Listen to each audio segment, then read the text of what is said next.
बिस्मिल्लाहिर्रहमानिर्रहीम, अस्सलाम वालेकुम all of you. Banking and finance की क्लास में आज हम स्टार्ट करेंगे chapter number 7।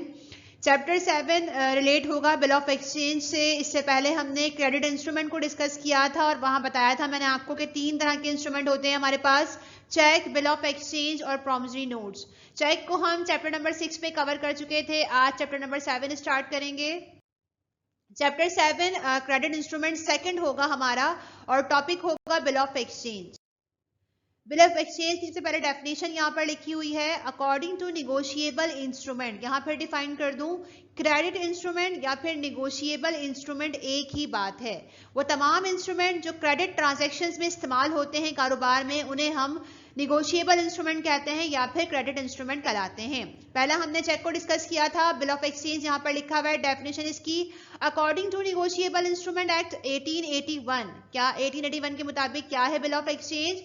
An unconditional order in written addressed by one person to another, signed by the person given it, requiring the person to whom it is addressed to pay on demand or at a fixed or determinable future time a sum certain in money to or to the order of a specified person or to the bearer।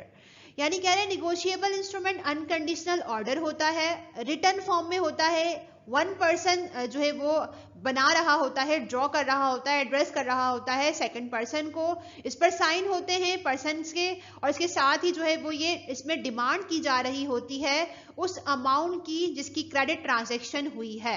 अब वो amount या तो specific time के बाद पे किया जाता है या फिर जो है वो डिसाइड होता है कि इस टाइम ये अमाउंट पे कर दिया जाएगा। मजीद देखते हैं, यहाँ पर हमें जो है वो एक स्पेसिमेन दिखाया गया है बिल ऑफ एक्सचेंज का, कि बिल ऑफ एक्सचेंज किस तरह बनता है। डेट और सिटी मेंशन है, अमाउंट मेंशन है, कब अमाउंट पे करना है यहाँ पर डेट मेंशन है, और किसने बनाया ये भी यहाँ पर मेंशन किया गया है। तो ये इस तरह बनता है bill of exchange. Credit transaction के लिए इस्तेमाल होने वाला इंस्ट्रूमेंट ये बिल ऑफ एक्सचेंज कहलाता है। नेक्स्ट देखते हैं इसेंशियल्स। जिस तरह चेक के इसेंशियल्स थे, सेम ऐसे ही बिल ऑफ एक्सचेंज के भी कुछ इसेंशियल्स हमारे पास होते हैं। अगर ये इसेंशियल्स फुलफिल ना हो तो बिल कंप्लीट नहीं होता। Bill of exchange must be in return. जरूरी है बिल ऑफ एक्सचेंज का रिटर्न फॉर्म में होना, पहला इसेंशियल। ओरल फॉर्म में नहीं होना चाहिए। जिस तरह चेक रिटर्न फॉर्म में था, सेम ऐसे ही बिल ऑफ एक्सचेंज भी जरूरी है रिटर्न फॉर्म में होना। मस्ट बी, लाजमी तौर पर इन रिटर्न फॉर्म में होना चाहिए। दूसरा है in order, must be an order form में होना चाहिए। नॉट अ रिक्वेस्ट फॉर्म में नहीं होगा और ना ही प्रॉमिस की फॉर्म में होगा। अगर प्रॉमिस की फॉर्म में है, रिक्वेस्ट फॉर्म में है, तो फिर बिल ऑफ एक्सचेंज नहीं कहलाएगा। जरूरी है ऑर्डर फॉर्म में हो, रिक्वेस्ट और प्रॉमिस की फॉर्म में ना हो। देन फिर हमारे पास है अनकंडीशनल ऑर्डर। सेम चेक की तरह बिल ऑफ एक्सचेंज भी अनकंडीशनल होना चाहिए। यहां कोई कंडीशन मेंशन ना हो कि ऐसा होगा तो बिल की अदायगी की जाएगी। ऑर्डर फॉर्म में हो, अनकंडीशनल हो, रिटर्न फॉर्म में होना चाहिए। 3 कंडीशन हो गई हमारे पास, जो कि हमने चेक में भी डिस्कस की थी। नेक्स्ट हमारे पास है it must B for a specified amount in money, not in barter. जरूरी है बिल ऑफ एक्सचेंज में जिस अमाउंट की डिमांड की जा रही है वो पैसे की सूरत में हो, मतलब बार्टर की सूरत में ना हो। बार्टर का सिस्टम क्या था? चीज के बदले चीज की अदायगी, ठीक है, प्रोडक्ट के बदले अदायगी प्रोडक्ट की। तो यहां पर कह रहे हैं कि प्रोडक्ट के बदले में अदायगी किस चीज की होगी? पैसे की होगी। यहां पर आप डिमांड करोगे किसकी? पैसे की। तो बार्टर सिस्टम के लिए बिल ऑफ एक्सचेंज नहीं बनेगा, बल्कि स्पेसिफाइड अमाउंट जो कि पैसे की फॉर्म में बात की जा रही होगी उसके लिए बिल ऑफ एक्सचेंज जो है वो बनाया जाता है। The bill must be payable to a certain person or his order। या तो बिल सर्टेन पर्सन को पे किया जाएगा या फिर उसके ऑर्डर पर किसी और को भी पे किया जा सकता है। ये इसका एसेंशियल हो गया। नेक्स्ट हमारे पास है it must be addressed to a specified person. जरूरी है कि इस बिल में स्पेसिफिक पर्सन का नाम मेंशन हो। ये बिल जो है वो एड्रेस कर रहा हो किसी मखसूस शख्स को। देन फिर the bill is payable at a certain date और ऑन डिमांड। कह रहे हैं बिल की पेमेंट जो होगी वो या तो मखसूस डेट पर होगी या फिर जब भी डिमांड की जाएगी तब इस बिल की अदायगी होगी। नेक्स्ट हमारे पास है kinds of bill of exchange की बात कर लेते हैं। Bill of exchange can be divided into following kinds. Bill of exchange को डिफरेंट काइंड्स में डिवाइड किया गया है। बिल्स ऑफ प्लेस, यानी जगह के लिहाज से बिल की किस्में। Bills are classified according to the place where they are drawn, such as जिस जगह पर बनाए गए हैं उस लिहाज से बिल की किस्में। पहला हमारे पास है इनलैंड बिल। ये बिल वो बिल होते हैं जिसमें बनाने वाला ड्रॉवर और जिसके लिए बनाया गया ड्रॉवी दोनों एक ही कंट्री में पाए जाते हैं।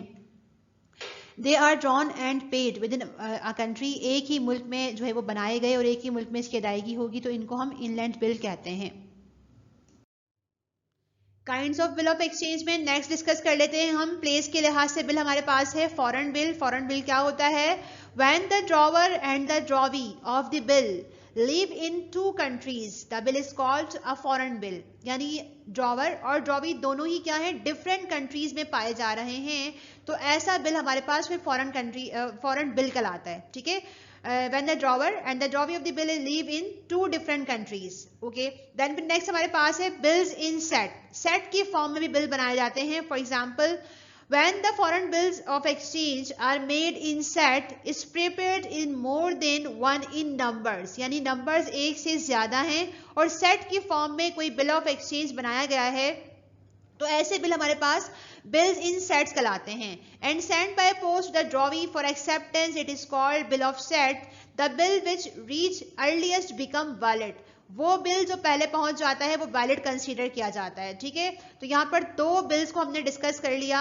ऐसा बिल जिसमें ड्रॉवर और ड्रॉवी टू कंट्रीज में पाए जा रहे हों, उसके लिए जो बिल बनता है हमारे पास वो फॉरेन बिल कहलाता है। और अगर बिल सेट की फॉर्म में है और डिफरेंट सेट्स बनाकर बिल ऑफ एक्सचेंज आगे फॉरवर्ड किया गया है, सेंड किया गया है बाय पोस्ट, तो फिर ड्रॉवी की एक्सेप्टेंस के लिए, तो ऐसा बिल जो कि सेट्स की फॉर्म में आगे फॉरवर्ड किया जाता है एक्सेप्टेंस के लिए, उसको हमने बिल इन सेट कहा।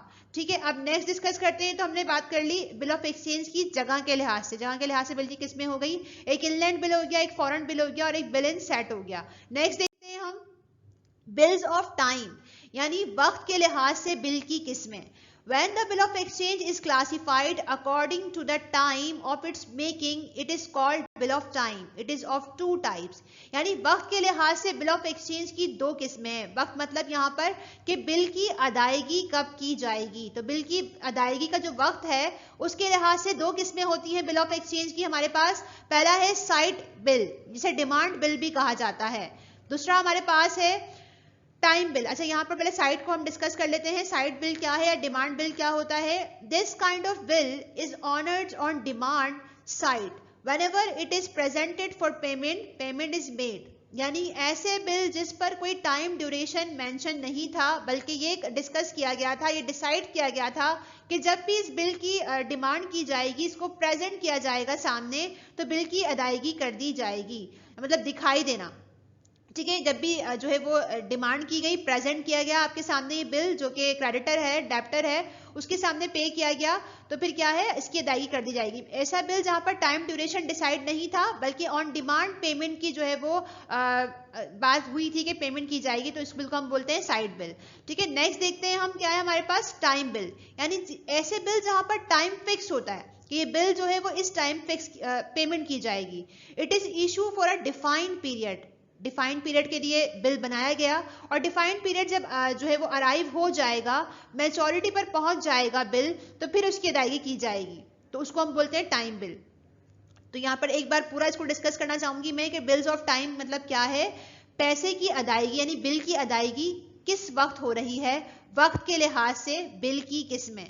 अगर टाइम ड्यूरेशन फिक्स है कि स्पेसिफिक टाइम के बाद पैसे की अदायगी होगी, बिल की अदायगी होगी, तो ऐसा बिल टाइम बिल कहलाता है।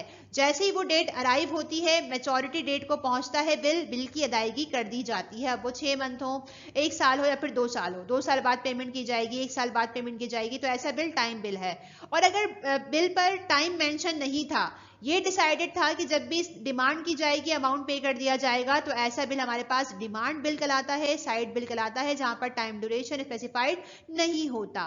तो ये हमने बात कर ली टाइम के लिहाज से। मजीद देखते हैं डॉक्यूमेंट के लिहाज से बिल की किस्में। बिल्स बाय डॉक्यूमेंट, पहला है डॉक्यूमेंट्री बिल। ऐसा बिल जिस पर बिल के साथ साथ डिफरेंट टाइप्स के कागजात, डॉक्यूमेंट भी अटैच हों, उसको हम डॉक्यूमेंट्री बिल कहते हैं। For example, these bills are issued along with the documents used in trade, यानी वो बिल जिसके साथ डिफरेंट डॉक्यूमेंट्स भी लगाए गए हैं ट्रेड की एक्टिविटीज को परफॉर्म करने के लिए, उन बिल्स को हमने कहा कि ये डॉक्यूमेंट्री बिल हैं। दे आर सब डिवाइडेड एज, इनको मजीद डिवाइड किया गया है कुछ काइंड्स में। पहला हमारे पास है बिल्स अगेंस्ट पेमेंट, पेमेंट के लिहाज से बिल की किस्म। These bills are only pay when supported with necessary documents such as railway receipt, insurance receipt, bill of lading, mate receipt, यानी ऐसा बिल जिसकी अदायगी सिर्फ इसी सूरत में की जाएगी जब इसके साथ रेलवे रिसिप्ट लगी होगी, इंश्योरेंस रिसिप्ट लगी होगी, बिल ऑफ लेडिंग मौजूद होगा और वेट रिसिप्ट लगी होगी, तब बिल की अदायगी की जाएगी। ठीक है, तो पहला हमारे पास हो गया डॉक्यूमेंट्री लिस्ट। डॉक्यूमेंट कौन कौन से हैं यहाँ पर एक्सप्लेन भी कर दिया, railway receipt, insurance receipt, bill of lading, weight receipt, इसके अलावा भी डॉक्यूमेंट हो सकते हैं। इसको हम बोलते हैं बिल्स अगेंस्ट पेमेंट। पेमेंट के लिए जरूरी है इन डॉक्यूमेंट्स का बिल के साथ लगा हुआ होना। नेक्स्ट देखते हैं डॉक्यूमेंट्री के लिहाज से बिल्स बाय डॉक्यूमेंट। दूसरा हमारे पास है बिल अगेंस्ट एक्सेप्टेंस। कब एक्सेप्ट किया जाएगा bill? Such bills are only accepted when the drawer delivers all the relevant documents supporting the bill। जो अभी हमने डॉक्यूमेंट्स को पहले डिस्कस किया, रेलवे रिसिप्ट थी, इंश्योरेंस रिसिप्ट थी, मेट रिसिप्ट थी, अगर वो अटैच होंगे बिल के साथ तभी बिल जो है वो एक्सेप्ट किया जाएगा। एक्सेप्टेंस के लिए जरूरी है बिल के साथ उन डॉक्यूमेंट्स का लगा होना। तो हमने डिस्कस कर लिया बिल्स बाय डॉक्यूमेंट। डॉक्यूमेंट लगे होंगे तो डॉक्यूमेंट्री बिल कहलाता है हमारे पास, अगर एक्सेप्टेंस के लिए अलग जो है वो बिल है और पेमेंट के लिए जो है वो बिल की टाइप अलग है।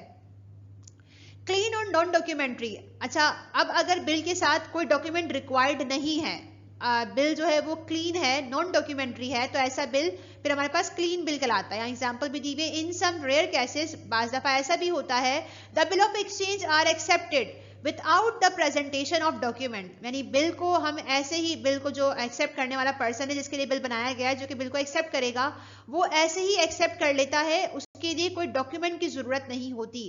तो ऐसे बिल जो कि डॉक्यूमेंट के बगैर एक्सेप्ट कर लिए जाते हैं उन्हें हम क्लीन या फिर नॉन डॉक्यूमेंट्री बिल कहते हैं। अच्छा, अभी हमने बात कर ली थी डॉक्यूमेंट के लिहाज से। डॉक्यूमेंट अटैच है बिल के साथ, डॉक्यूमेंट्री बिल। डॉक्यूमेंट अटैच नहीं है बिल के साथ तो फिर नॉन डॉक्यूमेंट्री या फिर क्लीन बिल कहलाता है। अब हम पेमेंट के लिहाज से बात कर लेते हैं, bills of payment. Such bills are classified according to the types of payment। Payment के लिहाज से बिल की कुछ किस्में होती हैं, वन बाय वन डिस्कस करते हैं। पहला है bearer bill. It is a bill payable to a person who present it unconditionally. यानी वो शख्स जो प्रेजेंट करेगा बिल को, उसको बिल की अदायगी कर दी जाएगी।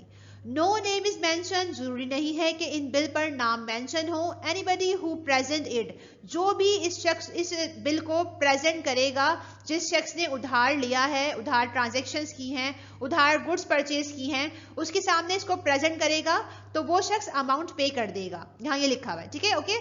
इंग्लिश को जो है मैंने आसान उर्दू में यहाँ पर ट्रांसलेट करके आपको समझा दिया है कि बेरर बिल वो बिल होते हैं जिस पर नाम नहीं लिखा होता। जो शख्स इस बिल को प्रेजेंट करेगा उसको पैसे की अदायगी कर दी जाती है। अनकंडीशनल होता है, ठीक है। तो तीन यहाँ पर मेन पॉइंट है हमारे पास, unconditional, no name is mention, anybody who present it get the payment. जो इसको पेमेंट प्रेजेंट करेगा वही पेमेंट का हकदार होगा। इसे हमने कहा bearer bill. Same bearer check की तरह है ना, बेरर चेक पर भी कोई नाम मेंशन नहीं था, सेम ऐसे बेरर बिल भी है जिस पर नाम मेंशन नहीं है। इसके अपोजिट बिल्कुल है ऑर्डर बिल, जिस पर नाम मेंशन होता है। The bill is paid to a person whose name is mention in the bill. उस शख्स को इस बिल की अदायगी की जाएगी जिसका नाम इस बिल में मौजूद है, नाम इस बिल में लिखा हुआ है, सिर्फ उसी को इस शख्स के पैसे, इस बिल के पैसे वसूल होंगे, ठीक है। Other kinds of bill of exchange में देख लेते हैं हम कौन सी टाइप से मजीद हमारे पास ट्रेड बिल है। ट्रेड बिल का मतलब है कि वो बिल जो कि ट्रेड में इस्तेमाल होते हैं। ट्रेड में दो पर्सन होते हैं हमारे पास, एक बायर दूसरा सेलर, यानी बाइंग और सेलिंग की एक्टिविटी ट्रेड कहलाती है। तो अगर गुड्स को उधार लेन देन की गई है, सेलर ने अपनी गुड्स को उधार बेचा है बायर को, तो फिर जो बिल बनता है वो ट्रेड बिल कहलाता है। It is a most common type of bill use in business transactions and it drawn by seller creditor against the buyer debtor. यानी सेलर ने उधार गुड्स को बेचा जो कि क्रेडिटर भी है, और बिल बनाया, ड्रॉ किया, किसके लिए? बायर के लिए, उधार लेने वाले के लिए। तो ऐसा बिल हमारे पास ट्रेड बिल कहलाता है, ठीक है। क्योंकि बिजनेस के लिए इस्तेमाल हो रहा है इसलिए इसको हम ट्रेड बिल कह रहे हैं। नेक्स्ट देखते हैं अकोमोडेशन बिल क्या है। उधार लेन देन की गई है, मतलब पैसे की अदायगी जो है वो करनी है डेप्टर को, क्रेडिटर ने उधार पैसा दिया। अब ट्रांजैक्शंस जो है वो बिजनेस की ट्रांजैक्शंस नहीं है, तो अब जो बिल बनता है वो अकोमोडेशन बिल कहलाता है। यहाँ डिफरेंस याद रखिएगा, बिजनेस की एक्टिविटीज के लिए जो बिल बनाया गया, बिजनेस में उधार लिया गया, उधार दिया गया, गुड्स को उधार परचेज किया गया, गुड्स को उधार सेल आउट किया गया, तो बिल जो बनता है वो ट्रेड बिल है। लेकिन पैसे उधार लिए गए हैं तो अब जो बिल बनेगा वो अकोमोडेशन बिल कहलाता है, ठीक है। यहाँ लिखा हुआ भी है, these bill are drawn to borrow certain sum of money यानी पैसे उधार लेने के लिए, बोरो करने के लिए जो बिल बना है वो अकोमोडेशन बिल है। और यहाँ लिखा हुआ था कि बिजनेस ट्रांजैक्शंस में जो सेलर ने उधार गुड्स बेची बायर को, अब जो बिल बनेगा वो ट्रेड बिल है। तो ये अदर काइंड्स ऑफ बिल थी जो हमने डिस्कस कर ली। यहाँ पर काइंड्स ऑफ बिल का टॉपिक कंप्लीट होता है। नेक्स्ट हमारे पास है कि बिल ऑफ एक्सचेंज में कितनी पार्टीज शामिल होती हैं, कौन कौन सी पार्टीज शामिल है बिल ऑफ एक्सचेंज में। Following are the parties of bill of exchange, drawer या फिर मेकर। नाम से ही जाहिर है वो शख्स जो बिल को बना रहा है वो मेकर कहलाता है या फिर इसको ड्रॉवर भी कहते हैं। ही इज द क्रेडिटर, ये उधार देने वाला होता है। हु ड्रॉज द बिल, जो बिल बना रहा होता है, एंड साइन इट, और इस पर साइन भी करता है, in the capacity of a seller exporter. ये गुड्स को बेचने वाला भी होता है या इसको फिर हम एक्सपोर्टर भी कह सकते हैं। तो पहली पार्टी जो हमारे पास बिल ऑफ एक्सचेंज की है वो है बिल को बनाने वाला, जो कि उधार देने वाला भी है, जिसको हम सेलर भी कह रहे हैं, एक्सपोर्टर भी कह रहे हैं, कि बिल को बनाता है, गुड्स उधार देता है, गुड्स जो है वो उधार सेल आउट कर रहा होता है, और इस पर इसके साइन भी होते हैं इस बिल पर।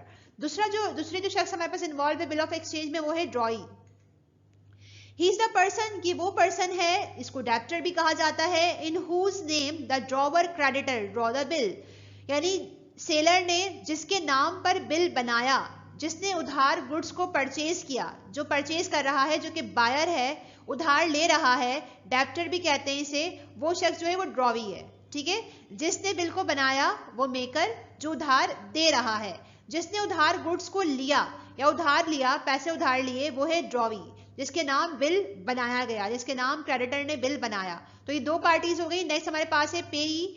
ही is the person who ultimately receive the amount of the bill। ये वो शख्स होता है जो कि एक्चुअल बिल का अमाउंट रिसीव कर रहा होता है, इसको बिल की अदायगी हो रही होती है। अब ये ड्रॉवर भी हो सकता है, बेयरर भी हो सकता है, सेलर भी हो सकता है। ठीक है, तो ये तीन पार्टीज अभी हमने डिस्कस कर ली।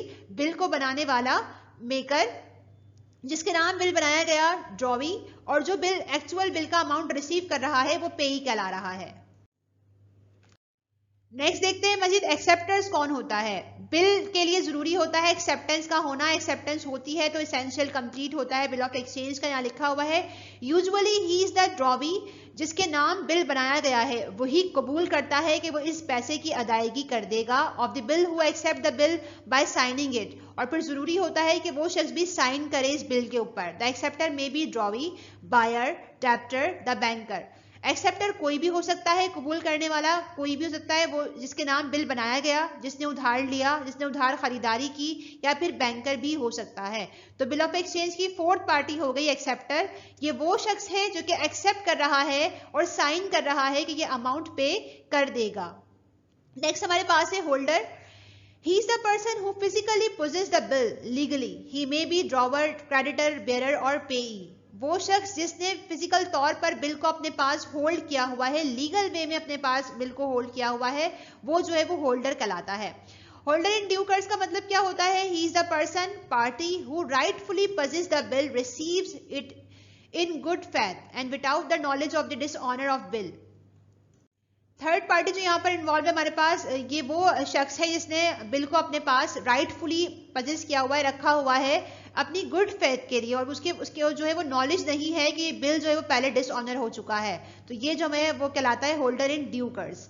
ठीक है, तो ये कुछ पार्टीज को हमने डिस्कस कर लिया। ड्रॉवर बनाने वाला ड्रॉवी, जिसके नाम बनाया गया, बिल जिसने उधार लिया, उधार देने वाला ड्रॉवर है, उधार लेने वाला ड्रॉवी है, जो एक्चुअल पे करे रिसीव करेगा अमाउंट वो पे ही है, जो बिल को एक्सेप्ट करता है वो एक्सेप्टर कहलाता है, जो फिजिकल तौर पर बिल को अपने पास लीगल वे में होल्ड करता है वो होल्डर कहलाता है, और वो शख्स जो कि विदाउट नॉलेज के पहले बिल जो है वो डिसऑनर हो चुका है, बिल को अपने पास गुड फेथ के लिए रख ले अपने पास, तो वो होल्डर इन ड्यू कोर्स कहलाता है। मजीद यहाँ पर इंडोर्सर है। He is the person who transfer और negotiate the bill with another person. वो शख्स जो अपने राइट किसी और को ट्रांसफर कर दे, यानी बिल इसके नाम था, इसने बिल को किसी और के नाम ट्रांसफर कर दिया, तो अब वो इंडोर्सर कहलाएगा। इंडोर्सी कौन होता है? ये भी पार्टी है एक बिल की। ही इज द पर्सन और the party to whom the bill endorsed, he is the creditor to the endorser. यानी अब जिस शख्स को राइट ट्रांसफर किए गए हैं, जिस शख्स को राइट मिल गए हैं पेमेंट रिसीव करने के बिल ऑफ एक्सचेंज की, तो उसको हम इंडोर्सी कहते हैं। यहाँ दो पार्टीज हो गई। इंडोर्सर वो शख्स जो अपना राइट ट्रांसफर कर रहा है अदर पार्टी को, और जिस पार्टी को राइट रिसीव हो रहे हैं वो इंडोर्सी कहला रहा है।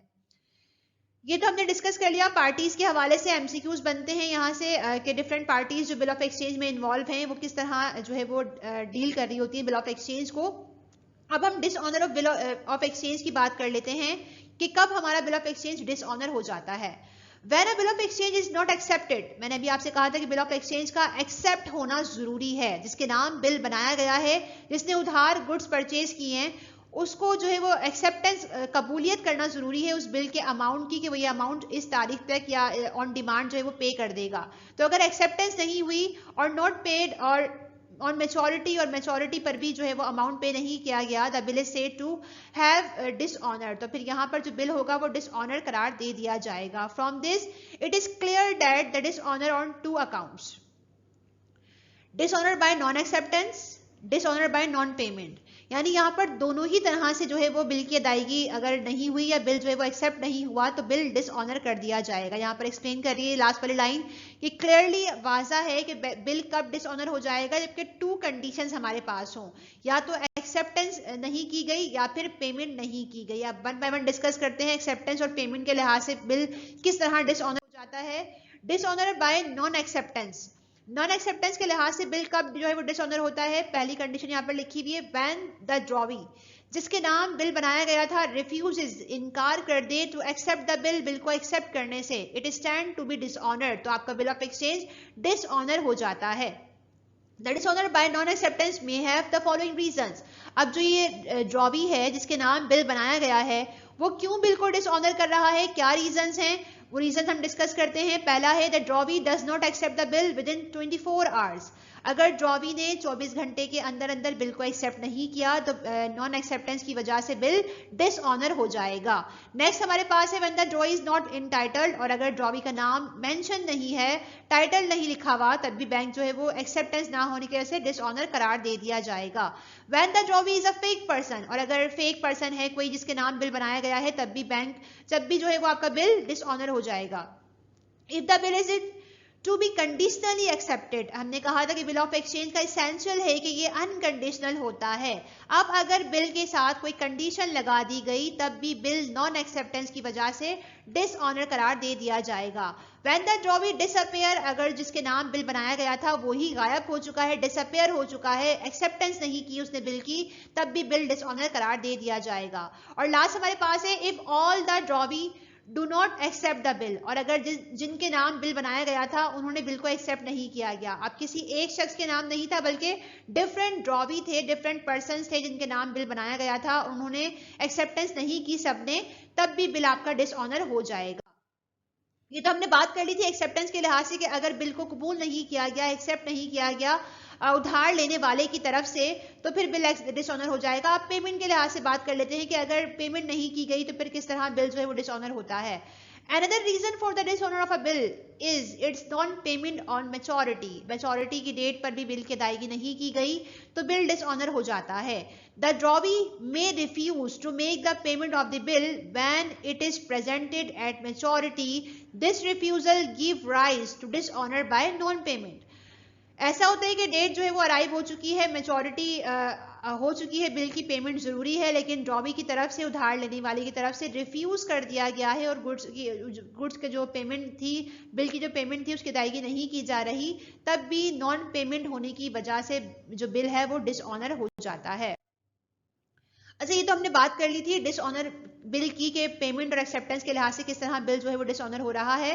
अब शॉर्ट क्वेश्चन एक आता है एग्जाम में, शॉर्ट नोट के तौर पर भी ये आ सकता है कि इंडोर्समेंट का क्या मतलब है, डेफिनेशन क्या है इंडोर्समेंट की, इसके साथ ही कितनी टाइप्स होती हैं इंडोर्समेंट की। तो आइए डिस्कस करते हैं इसको, इंडोर्समेंट क्या है। डेफिनेशन लिखी हुई यहाँ पर, it refers to writing of a person's name on the back और face of a negotiable instrument. Negotiable instrument यानी चेक, बिल ऑफ एक्सचेंज और प्रॉमिसरी नोट्स, ये तीन हमारे पास निगोशिएबल इंस्ट्रूमेंट कहलाते हैं। अगर इसके बैक पर किसी पर्सन का नाम लिख दिया जाए तो इसका मतलब ये होता है कि उस पर्सन ने अपने राइट सेकंड पर्सन को ट्रांसफर कर दिए, और ये राइट ट्रांसफर करने का जो प्रोसेस है वो इंडोर्समेंट कहलाता है। और on a piece of paper attached to it for the purpose for transferring the property in the instrument। यानी अब ये चेक, अब ये जो बिल ऑफ एक्सचेंज है और या फिर प्रॉमिसरी नोट है, अब ये दूसरे शख्स के नाम जो है वो कर दिया गया है, इसके राइट, इसका ट्रांसफर, इसका जो अमाउंट है वो ट्रांसफर कर दिया गया है किसी और पार्टी को, तो ये ट्रांसफर करने का जो मेथड है वो इंडोर्समेंट है। The endorsement must be unconditional, जरूरी है कि इंडोर्समेंट अनकंडीशनल हो, and for the entire amount of the bill, और एंटायर अमाउंट जो बिल में है उसकी इंडोर्समेंट की जा सकती है। ठीक है, तो ये यहाँ पर हमने डिफाइन कर दिया इंडोर्समेंट को कि इंडोर्समेंट के लिए क्या है। बैक पर नेगोशिएबल इंस्ट्रूमेंट के, चेक, बिल ऑफ एक्सचेंज या प्रॉमिसरी नोट्स के जरूरी होता है पर्सन का नाम लिखना, जिस पर्सन को आप ट्रांसफर करना चाह रहे हो इस इंस्ट्रूमेंट के राइट्स, इस इंस्ट्रूमेंट के हुकूक। ठीक है, ये अनकंडीशनल होता है और एंटायर अमाउंट ऑफ बिल की इंडोर्समेंट की जाती है।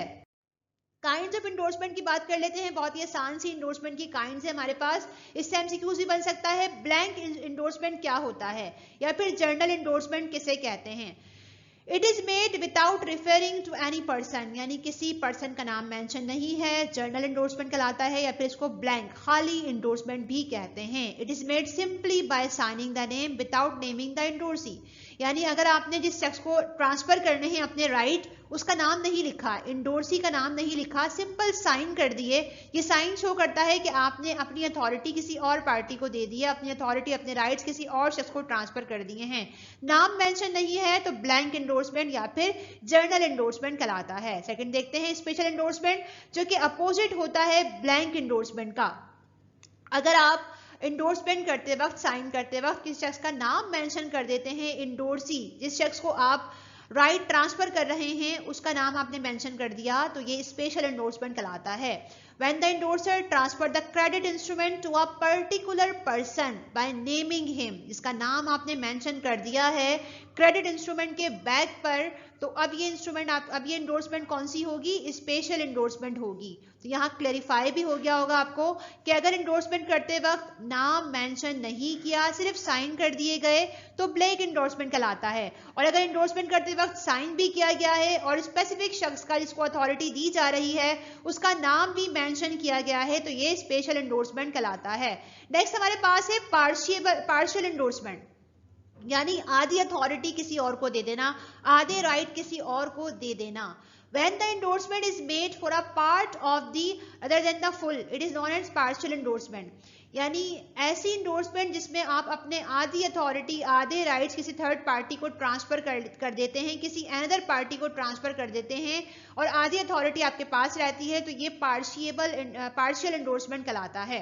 ठीक है, तो यहाँ पर 3 इंडोर्समेंट को हमने डिस्कस कर लिया। नाम मेंशन ना हो, ब्लैंक इंडोर्समेंट, नाम मेंशन है, special endorsement, half authority, partial authority किसी और को दी जा रही है, पार्शियल राइट किसी और को दिए जा रहे हैं, तो ये पार्शियल इंडोर्समेंट कहलाता है। नेक्स्ट डिस्कस करते हैं आगे मजीद, क्वालिफाइड या फिर कंडीशनल इंडोर्समेंट क्या होता है। When the endorsement is made with a condition, it is called qualified or conditional endorsement. This kind of endorsement is not allowed in law.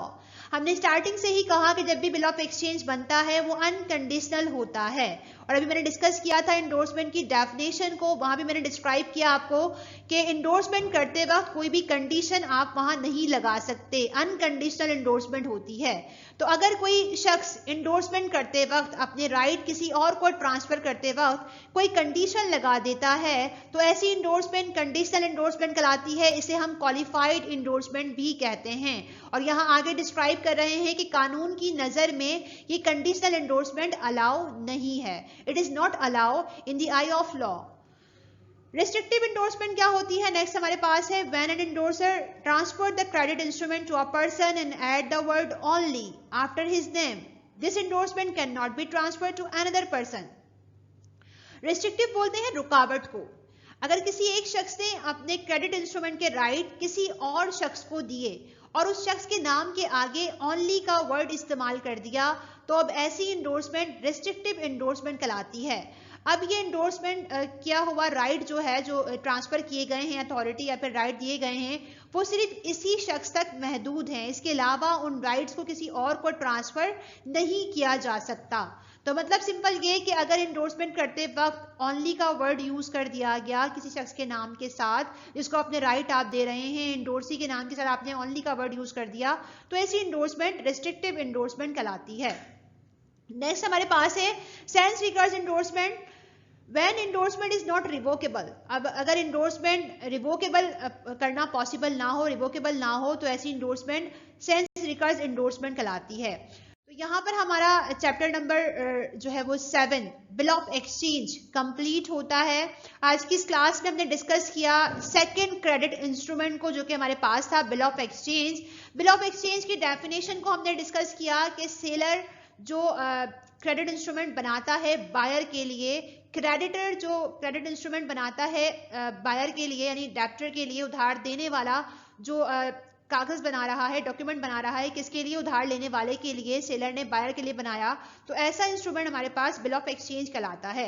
इसके साथ ही हमने शॉर्ट क्वेश्चन एसेंशियल्स को डिस्कस किया, parties of bill of exchange को discuss किया कि कौन कौन सी पार्टीज इन्वॉल्व होती है बिल ऑफ एक्सचेंज में, इंडोर्समेंट किसे कहते हैं, क्या होती है इंडोर्समेंट की काइंड्स, और इसके साथ ही जो है वो डिसऑनर बिल ऑफ एक्सचेंज कब हो जाता है, नॉन एक्सेप्टेंस और नॉन पेमेंट की वजह से। यहाँ हमारा बिल ऑफ एक्सचेंज का टॉपिक कंप्लीट होता है। आज की इस क्लास के हवाले से कोई सवाल हो तो आप पूछ सकते हैं। Thank you so much.